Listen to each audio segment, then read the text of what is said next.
마태복음 6장 산상설교를 이제 공부하고 있습니다. 오늘도 마태복음 6장 19절부터 21절까지를 보도록 하겠습니다.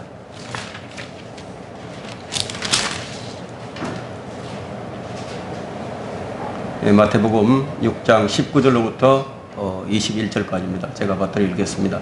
너희 자신을 위하여 땅에다 보물을 쌓아두지 말라. 거기는 좀과 녹이 해치며 또 거기는 도둑들이 뚫고 들어와서 도둑질하느니라.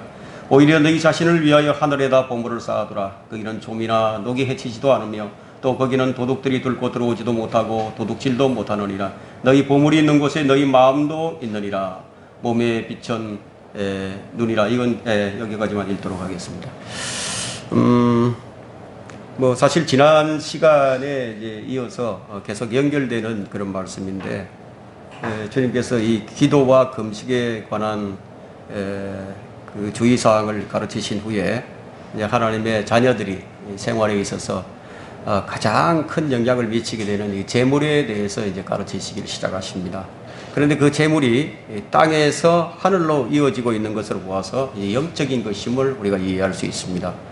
21절에 보면 너희 보물이 있는 곳에 너희 마음도 있느니라고 했는데, 이 말씀으로 주님께서 우리 마음을 다루고 계신다는 것을 알 수가 있습니다. 이 말씀을 골로새서 3장 2절로 연결시켜 본다면, 위에 있는 것들에 너희 마음을 두고 땅에 있는 것들에 너희 마음을 두지 말라고 했습니다. 이제 바울은 이것을 우리의 믿음의 소망으로 연결시켜 나가는 것을 볼 수가 있는데, 우리가 바라보는 것들은 보이는 것들이 아니요 보이지 않는 것들이라. 이런 보이는 것들은 잠깐뿐이지만 보이지 않는 것들은 영원한 것이기 때문이라. 사실 우리 본향을 지금 말하고 있는 것이죠. 거기에 이제 무엇이 있습니까? 거기에는 우리가 사모하는 주 예수 그리스도가 계시고, 또 거기에는 우리의 저택들이 있습니다. 이런 것들은 보이지 않는 것들이지만 영원한 것들입니다. 그래서 이 말씀은 이제 본향에 관한 것인데, 우리가 하늘의 보물을 쌓기 위해서는 우리 마음의 상태가 어떠해야 하는가? 그 세상에 이제 가치를 버려야만이 이제 가능해집니다. 이제 우리가 염려하고 근심하는 것은 우리 마음을 세상에 두고 있기 때문이에요. 우리 가치를 세상에 두게 되면 우리 마음은 하나님과 멀어질 수밖에 없습니다.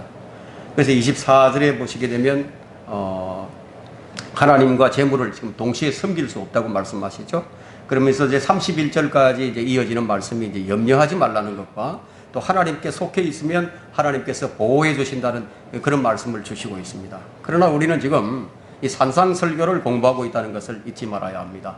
이 산상설교의 규범은 1차적으로 이 왕국 백성들이에요. 그래서 현 시대의 이 그리스도인들을, 우리는 이 목숨을 위하여 먹을 것, 입을 것 염려하지 말고 모든 것을 하나님께 맡겨야 되겠으나, 환난을 통과하는 유대인들에게는 이 문제가 더욱더 절실합니다. 그래서 주님께서 가르치신 기도에서도 나타났듯이, 그들은 순간순간 이 위험과 어려움을 당하면서 순간순간마다 하나님의 도움을 얻어야 살아갈 수 있어요.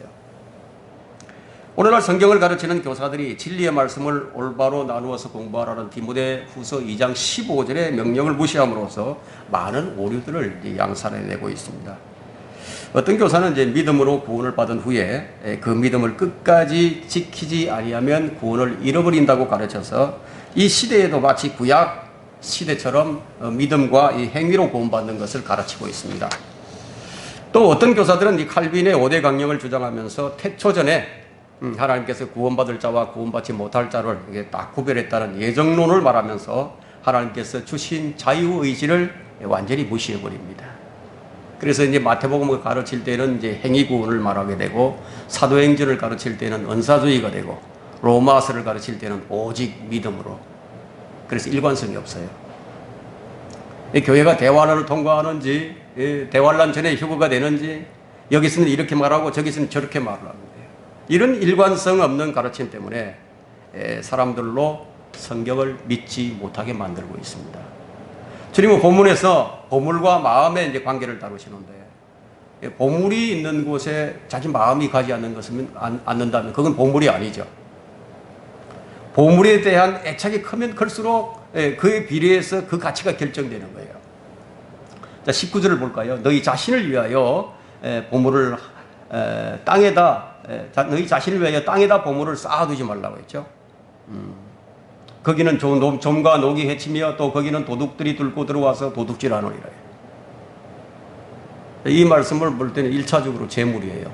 재물에 관한 말씀입니다. 유대인들은 땅의 축복을 받은 민족이기 때문에 땅에 대한 집착이 매우 강합니다.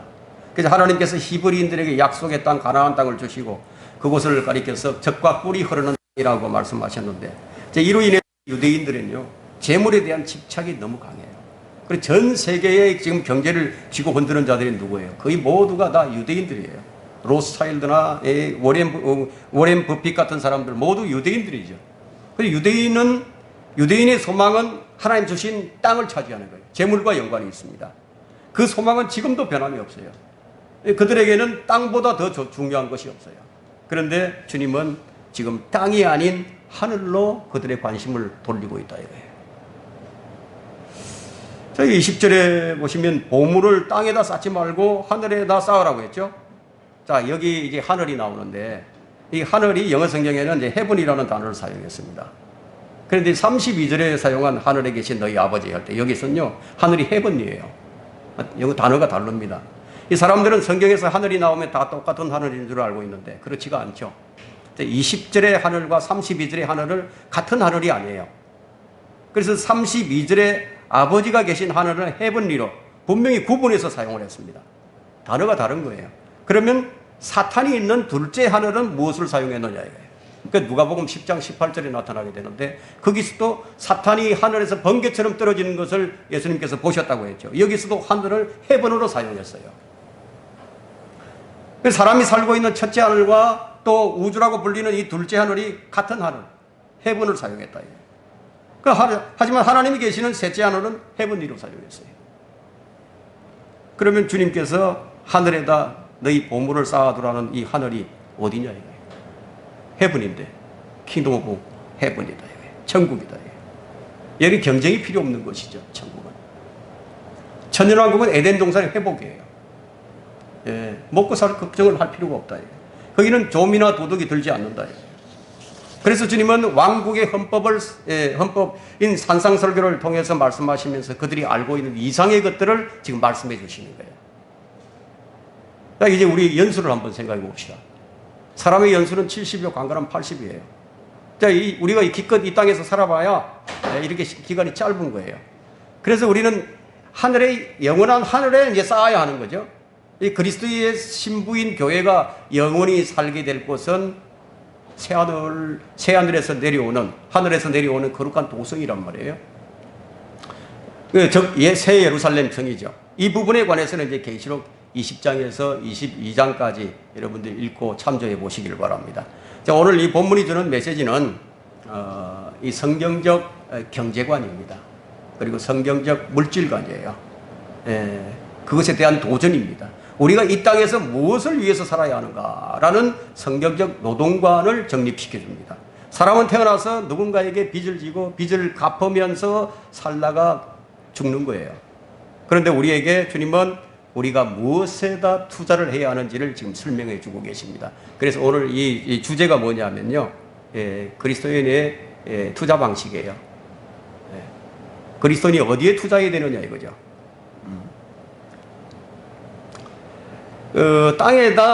땅에다 쌓아둔 재물은 좀이 먹고 또 녹이 쓸고 도둑이 훔쳐가고 그러는 거죠. 은행도 파산하잖아요. 국가도 파산하고 기업도 파산합니다. 국가가 채무불이행을 선포하는 순간에요. 국가가 지고 있는 모든 채권은 휴지 조각이 다 끝나버리죠. 회사가 부도나면 주식은 모두 휴지 조각이에요. 화폐 가치는 어떻습니까? 인플레이션이 일어나면 그만큼 하락을 하게 되죠. 땅에 쌓아둔 보물은 어디서 어떻게 냄새를 맡았는지요. 집요하게 도둑들이 노리는 거예요. 사기꾼들이 노린다. 그것을 빼앗으려고 생명을 위협합니다.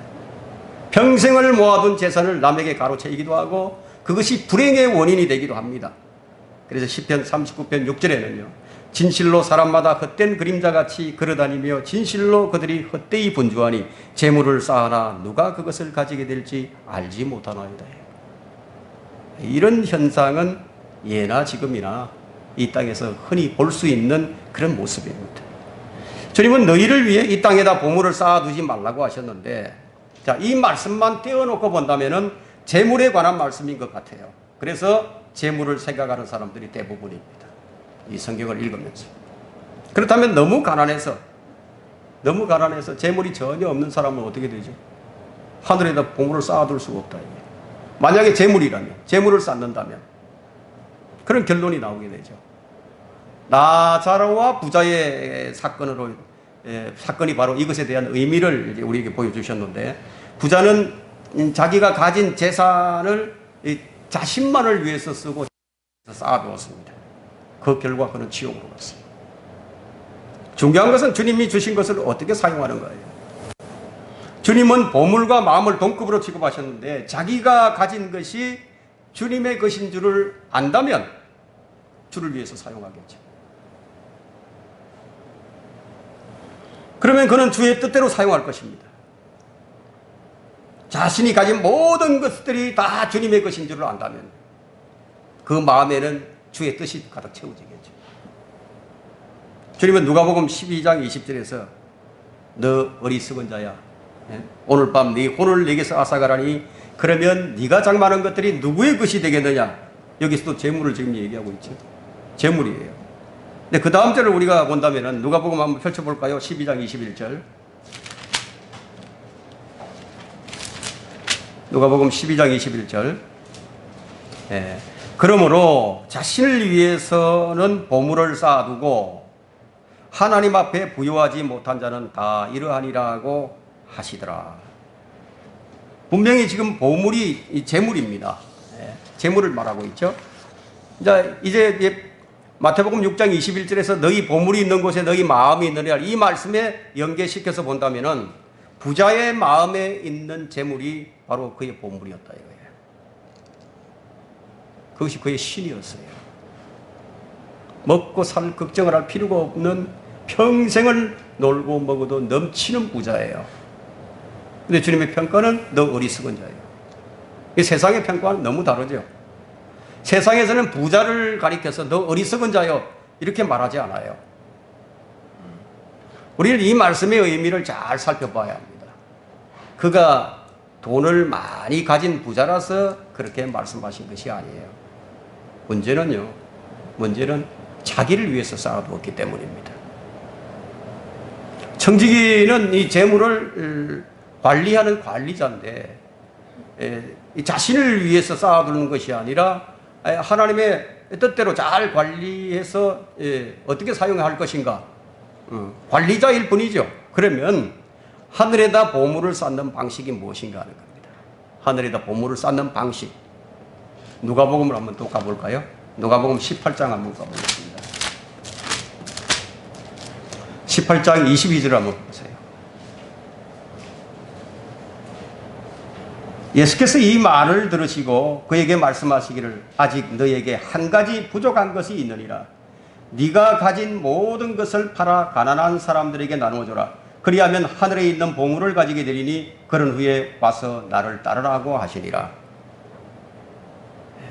부자 청년은 어려서부터 율법을 다 지켜왔어요. 그런데 그는 그 율법을 지킨 것으로 하늘에 있는 것들을 얻을 수가 없었어요. 그 주님은 네가 하늘의 보물을 갖기에는 아직 부족한 것이 한 가지 있다는 얘기입니다. 그 유대인들은 모두 한 형제들이잖아요. 그래서 그에게는 뭐가 부족했느냐? 형제 사랑이 부족했어요. 시편에서 우리가 확인을 해본다면요, 시편 112편 9절을 한번 보겠습니다.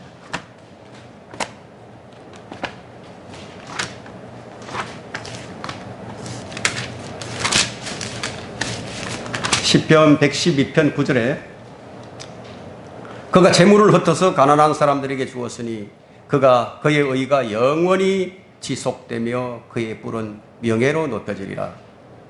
이 이유가 뭔가를 이제 본다면은 잠언 19장을 보면 그 이유를 알 수 있습니다.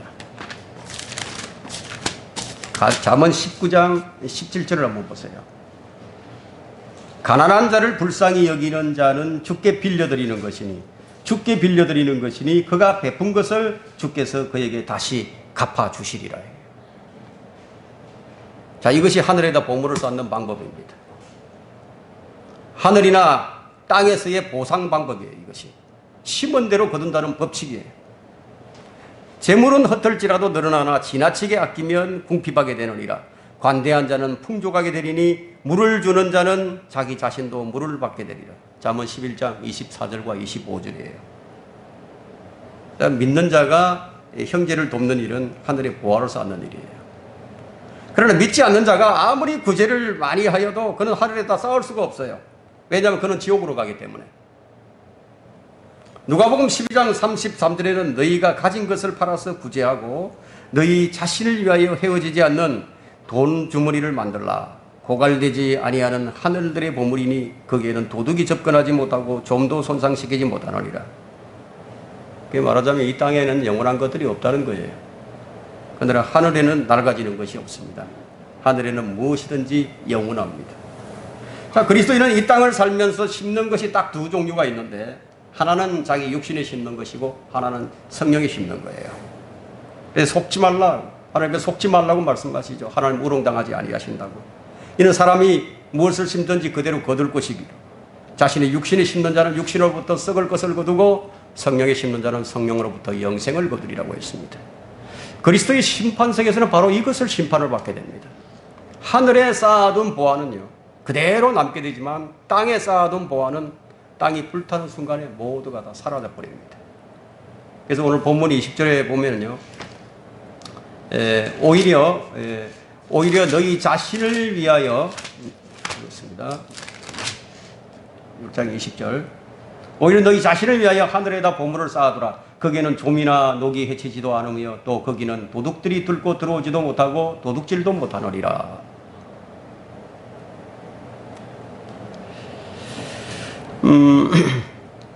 주님은 이 땅에서 자신을 위하여 보물을 쌓는 것은 이제 금하셨지만 하늘에다 자신을 위하여 이 보물을 쌓는 것을 권면하고 계십니다.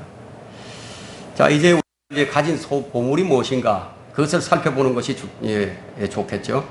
유대인들이 가진 보물과 우리가 가진 보물이 달라요. 그들은 성령을 소유하지 못했습니다. 하지만 거듭난 성도들은 지금 성령을 소유하고 있어요. 그것이 우리의 보물이에요.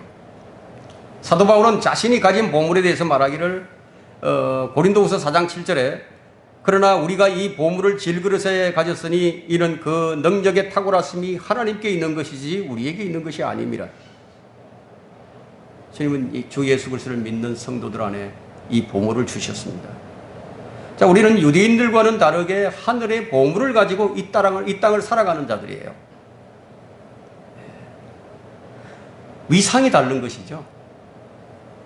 베드로가 한 말을 들어보게 되면 은과 금은 나에게 없으나 내가 가진 것을 내게 주노니 자기가 가진 것이 무엇인지 그 다음에 나옵니다. 나사렛 예수 그리스도의 이름으로 일어나 걸어라. 베드로가 가진 것이 무엇이었습니까? 아무것도 가진 것이 없었는데 그 안에는 나사렛 예수 그리스도 주님이 계셨습니다. 물질은 없었어요. 하지만 그는 자신이 가진 보물을 사용할 줄 알았어요. 그 자신 안에는 주님이 계셨고 보배로운 믿음이 있었어요. 자, 그리스도인들이 하늘의 보물을 쌓는 것은 바로 이런 것들입니다. 그래서 성령을 따라 행하는 것, 이것만이 하늘에다 자신을 위하여 보물을 쌓는 일입니다. 유대인들과는 다르죠. 베드로와 사도들은 보물의 가치를 잘 알고 있었어요. 그래서 이 보물의 가치를 잊어버리게 되면 그의 인생은 어떻게 되느냐? 탐욕과 염려와 불평으로 점철되고 맙니다. 보물의 우리 가치를 잊지 말아야 합니다. 보물의 가치를 잊게 되면 다른 사람들을 살리게 되는 것이 아니라 다른 사람을 죽이는 일을 하는 거예요. 자, 이제 우리가 가진 것들이 무엇이 있는지 확인을 해본다면 요한복음 3장 14절부터 18절에 나오는 이제 말씀인데 내게는 뭐가 있죠? 영원한 생명이 있어요. 자, 뭐 이거 하나하나 설명하자면 시간이 너무 많이 걸리기 때문에 그냥 넘어가고요. 두 번째는 나에게는 뭐가 있죠? 영원히 거할 하늘의 저택이 있다. 요한복음 14장 1절에서 3절에 나오죠. 그 나에게는 또 뭐가 있느냐면 지식을 초월하는 하나님의 평강이 있습니다. 빌립보서 4장 5절에서 7절에 나옵니다. 지금 처해 있는 상황을 보면 마땅히 암담하고 두렵고 또 불안해야 하는데 이상하게도 내 마음에 평안이 있다. 이상하잖아요? 주님께서 주신 이 참 평안은 아무도 빼앗아갈 수 없는 사랑의 그 평안입니다. 그래서 찬송가에도 우리 찬송가의 423장에 내 마음속에 있는 참된 이 평안은 누구도 앗아갈 수 없네, 이런 찬송이 주어진 겁니다. 또 내게는 뭐가 있느냐 하면 말할 수 없는 기쁨이 있어요. 항상 기뻐할 수 있는 것이 왜 내가 항상 기뻐할 수 있느냐, 내 안에 보물이 있기 때문에 그래요. 두들겨 맞는 신라와 이 바울과 신라가 실컷 두들겨 맞고 감옥에 갇혔는데, 그런데도 기쁨으로 찬양을 했어요. 또 내게 뭐가 있죠? 한번 생각해 보세요. 또 내게 뭐가 있는지. 아무도 끊을 수 없는 하나님의 사랑이 내게 있다 이거예요. 그 로마서 8장 38절에서 39절에 이제 말씀하고 있죠. 또 내게는 뭐가 있느냐면 장차 받을 면류관이 있어요. 주님 우리를 위하여 상급을 준비해 두셨죠. 그리고 내게는 또 뭐가 있느냐면 영원히 떠나지 아니하시는 성령이 계신다 이거예요. 그러분은 나의 연약함을 도와주시고 하나님의 뜻대로 구하도록 해주시면서 우리를 진리로 인도하시고 때로는 우리를 위로해 주시고 우리를 가르쳐 주시는 성령이 우리 안에 있다 이거예요. 그러나 또 나에게는 가장 중요한, 우리가 언제나 믿고 읽을 수 있는 하나님의 말씀인 성경이 있습니다. 그리고 내게는 뭐가 있느냐면 주 예수 그리스도의 이름을 사용할 수 있는 권리가 있는 거예요. 주 예수 그리스도의 이름을 사용하는 권리. 주님은 우리에게 자신의 이름을 사용하라고 명령하셨어요. 요한복음 16장 24절에서. 자, 우리는 이런 것들을 가지고 있습니다. 주님이 주신 것들을 찾아보면 세상 사람들이 갖지 못한 엄청난 것들을 우리가 발견할 수 있습니다. 우리가 가진 것들은 모두 하늘의 것들이에요. 이 보물을 하늘에서 얻는 거예요. 그것이 무엇인지 단 한마디로 요약되어 있는 것이 골로새서 2장 3절이에요. 그의 안에는 모든 지혜와 지식의 보화가 감추어져 있느니라. 그리스도예요. 그리스도 안에 이 모든 것이 다 있다. 우리가 하늘의 보화를 쌓으려면은 그리스도 안에, 그분 안에 뿌리를 내리고 견고하게 세움을 받아야 되는 거예요. 이제 우리가 가진 것을 가지고 이제 하늘에 이제 이 보물을 쌓는 방식을 이제 우리가 확인을 해봐야 되겠죠. 고린도전서로 가볼까요? 고린도전서 3장 12절 13절 봅니다. 이제 누구든지 이 기초 위에 금이나 은이나 보석이나 나무나 지피나 그루터기로 지으면 각 사람이 일한 것이 나타나게 되리니 그달이 그것을 밝힐 것이라.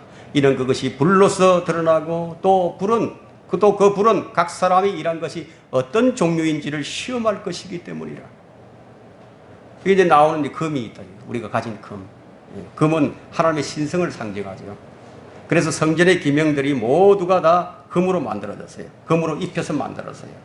금은 은이나 보석이나 금은 이 음이나 보석들보다 더 귀한 가치를 갖게 되는데, 우리가 이런 예배를 드릴 때마다 하늘에다가 지금 금을 쌓고 있는 겁니다. 하나님 기뻐 받으시는 예배, 그런 예배는 하늘에 금이 쌓는 거예요. 우리가 가족이나 사업이나 뭐 다른 어떤 것보다도 하나님을 최우선적으로 섬기고 또 그분께 최고의 영광을 돌릴 때마다 우리는 하늘에 차곡차곡 금을 쌓아가는 겁니다. 여기에 삼위일체 하나님의 인격에 어떤 잘못된 인식이나 그분의 인격과 신성을 폄하하는 교리나 행위로는 하늘에다 금을 쌓을 수가 없습니다. 은은 뭐냐면, 은은요, 이 구속의 값을 치를 때 사용되는 이 구속을 상징해 줍니다. 그리고 구약에서는 사람의 혼에 대한 이 속전을 지불할 때 은을 주었죠. 유다 이스카리옷이 예수님을 은 30에 팔아 넘겼어요.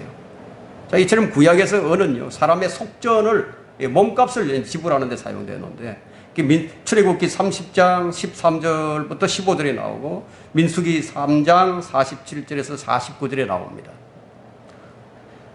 뿐만 아니라 전쟁에 나가기 전에 이스라엘은 은으로 만든 나팔을 불었어요. 그래서 하나님께서는 그들의 원수들로부터 그들을 건져내시기도 하셨습니다. 그러나 이 신약에 와서는 이 구속의 법칙이 바뀌어버립니다. 그리스도의 피가 은을 대신해서 구속의 몸값이 되었습니다. 그래서 베드로전서 1장 18절과 19절에 이는 너희가 아는 바와 같이 너희가 너희 조상들로부터 전통으로 이어받은 너희의 허망한 행실에서 은이나 금 같은 썩어질 것들로 구속된 것이 아니라 흠도 없고 점도 없는 어린 양 같은 그리스도의 보배로운 피로 된 것이기 때문이라. 이처럼 은은 구속을 상징합니다. 죄인들에게 예수 그리스도의 십자가를 전가하고 그들로 그분의 십자가에 흘리신 그 피로 지불하신 속전의 혜택을 받고 그분의 피에 동참케 하게 된다면 여러분들은 하늘에 보물을 쌓는, 은을 쌓는 거예요. 그럼 보석은 무엇을 말하고 있는가 하면 보석은 사람을 가리켜요. 스가랴 9장 16절에는 이제 주 그들의 하나님께서 그날에 그 백성의 양무리처럼 그들을 구원하시리니 이는 그들의 면류관이 보석들처럼 되어 그의 땅에 깃발처럼 들어 올려질 것입니다.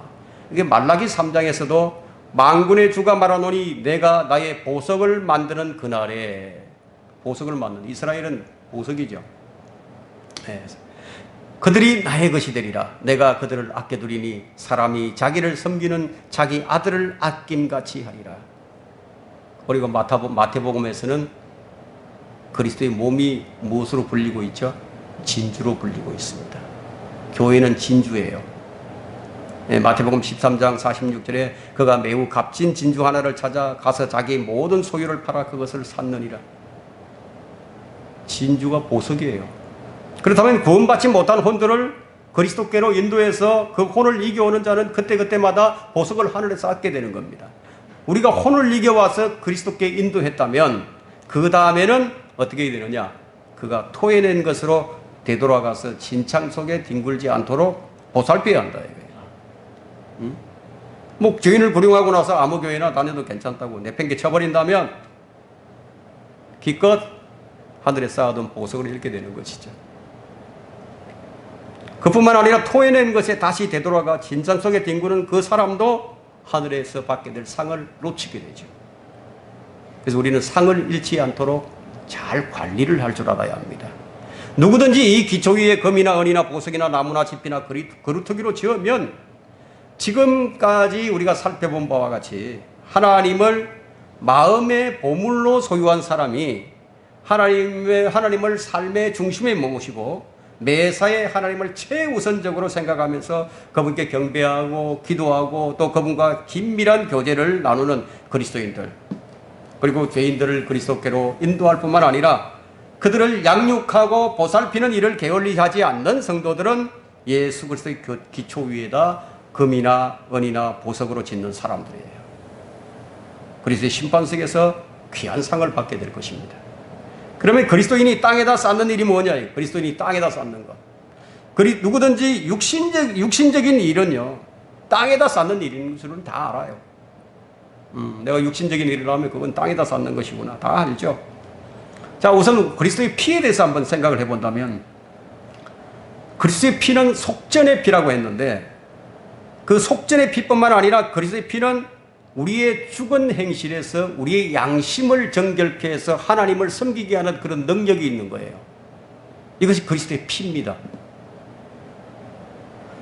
그리고 그분의 피가 정결케 해진 양심을 가지고 살아계신 하나님을 섬기게 하신다 이거예요. 내가 구원받은 그리스도인이 되는 그 순간 나는 나의 육신을 그분의 십자가에 함께 못 박아버렸다 이거예요. 자, 이렇게 함으로써 나의 육신은 이미 죽어버린 것이죠. 그리고 그 육신에 속해 있던 모든 것들이 다 함께 죽어버렸어요. 나 자신마저도 이미 죽어 없어져 버렸다 이거예요. 이렇게 죽어버린 나 자신은 이미 생각에서조차 지워져 없어져 버렸다 이거예요. 그런데도 어떤 그리스도인들은 자신을 버리지를 못하고 살죠. 자신을 못 버립니다. 이제 밥 존스 시니어는 이러한 그리스도인을 두고서 한 말이 시체를 얻고 다니는 사람들이라고 개탄을 했습니다. 그리스도인이 자신을 위해서 일을 하고 자신을 위해서 살아가는 것은 이 죽은 자들을 위하여 일하고 살아가는 불쌍한 사람들이에요. 죽은 시체를 위해서 이제 살고 있는 것이죠. 이런 사람들은요, 불에 들어가면 타버리고 없어질 시체를 위해서 일을 하는 거예요. 이런 사람들은 그리스도의 심판석에 서게 될 때 그들이 쌓아놓은 것들은 연기처럼 다 사라져버리고 받을 상이라고는 아무것도 남지 않게 됩니다. 그리스도인이 예수 그리스도를 위하여 사는 것이 하늘에 보물을 쌓아두는 것입니다. 우리는 하나님의 말씀을 사랑하고 또 그 말씀을 믿고 또 사용함으로써 하늘의 보화를 쌓는 일을 할 수 있습니다. 하나님 말씀을 존중하는 자를 하나님께서 존중하시고요. 또 말씀을 멸시하는 자를 하나님께서 멸시하십니다. 시편 19편 10절에는 그것들은 금보다 정령 많은 정금보다 더 바랄만하며 꿀과 벌집보다 더 달도다. 말씀이 바로 이렇다는 거예요. 여러분에게 과연 주의 말씀이 이와 같습니까? 주의 말씀을 사랑하면 거기서 지혜와 명철을 얻게 될 것입니다. 지혜와 명철이 있는 사람이 하늘의 보물을 쌓는 거예요. 게으른 사람은요, 게으른 사람이나 어리석은 자는 쌓을 수 없어요. 땅에다가도 쌓지 못해요. 여러분은 너무 이 자신만을 위해서 살지 마세요. 진정으로 자신을 위하고 싶다면, 정말 나를 위하고 싶다면 주님을 위해서 일하면 되는 거예요. 그것이 종국에는 자신을 위한 것이 되기 때문에 여러분은 열심히 기도 생활을 할 겁니다. 아주 잘하는 일입니다. 그럼 그 기도가 누구를 위한 기도였는가를 한번 생각을 해보세요. 자신이 계획한 일을 놓고 그것을 성취해달라고 요구하기에 앞서서 먼저 그분의 뜻을 구하고 그분의 영광을 앞세웠던 것인가? 자기가 계획하고 자기 마음대로 일을 벌려놓고 나서 하나님께서 좀 잘 알아서 좀 해결해 달라고, 잘 되게 해달라고 그렇게 하지는 않았는가? 여러분은 단 한 번이라도 하나님께서 내게 원하시는 바를 헤아려서 그것을 했던 적이 있었습니까? 아마 많았을 것입니다. 저는 그렇게 믿고 싶습니다. 그러면 그렇게 했던 것이 그분을 향한 사랑에 근거한 것이었는가? 주님을 위해 일한다는 것은 오직 주님을 향한 사랑에 근거한 것이 되지 않으면 안 되는 겁니다. 주님을 사랑하기 때문에 한 일이 아니라면 제 아무리 훌륭한 일을 했다 하더라도 열심을 다해서 했다 하더라도 다 불에 타 사라지고 남는 것이 없게 됩니다. 주님은 베드로에게 일을 맡기시면서 첫 번째 물은 것이 뭐냐 이게. 네가 나를 사랑하느냐? 주님을 사랑하는 것부터 먼저 물어봤습니다. 그것도 3번씩이나. 자, 너희 보물이 있는 곳에 너희 마음도 있느니라. 보물과 마음은 항상 함께합니다. 사람이 무엇을 마음에 담고 무엇을 생각하고 무엇에 집착하고 있는가를 보면 그 마음을 아는 거예요. 나는 그리스도인들이 좀 소모적인 논쟁을 하는 것을 많이 보는데 과연 그리스도가 마음에 충만하게 채워져 있는 사람이 이런 소모적 논쟁을 할까요? 그렇게 할까요? 그렇지 않을 것입니다. 사실 우리는 가장 소중한 것, 가장 가치 있는 것, 그 모든 것을 다 소유하고 있는 사람들이에요. 왜냐하면 주님이 나의 보물이니까. 나의 전부이신 그분이 원하시는 것은 하늘에다 너희 보물을 쌓아두라는 겁니다. 바로 이것이에요. 나의 마음의 보물은 골로새 3장 1절과 2절에요. 그러므로 너희가 그리스도와 함께 살아났으면 위에 있는 것들을 구하라. 거기에는 그리스도께서 하나님의 오른편에 앉아 계시느니라. 위에 있는 것들에 너희 마음을 두고 땅에 있는 것들에 너희 마음을 두지 말라. 우리를 위하여 예비된 것들이 있죠. 이미 예비된 것들이 있어요. 이거는 그냥 주어지는 것인데 베드로전서 1장 4절에 나와 있죠. 썩지 않고 더럽지 않고 세잔하지 않는 그런 이 유업이 우리를 위해서 하늘에 쌓여져 있습니다. 나의 보물이 예수 그리스도가 확실한 사람, 그런 사람은 항상 그 마음이에요. 그 마음이 하늘에 있을 거예요. 이제 우리가 할 수 있는 일이요, 그 시간이, 일할 수 있는 시간이 그렇게 많이 남지 않았어요. 왜냐하면 그분이 오실 날이 매우 가까워 오기 때문입니다. 일할 수 없는 밤이 속히 오게 됩니다. 이것이 우리의 기쁨이 되어야 합니다. 오늘 여기까지 하겠습니다.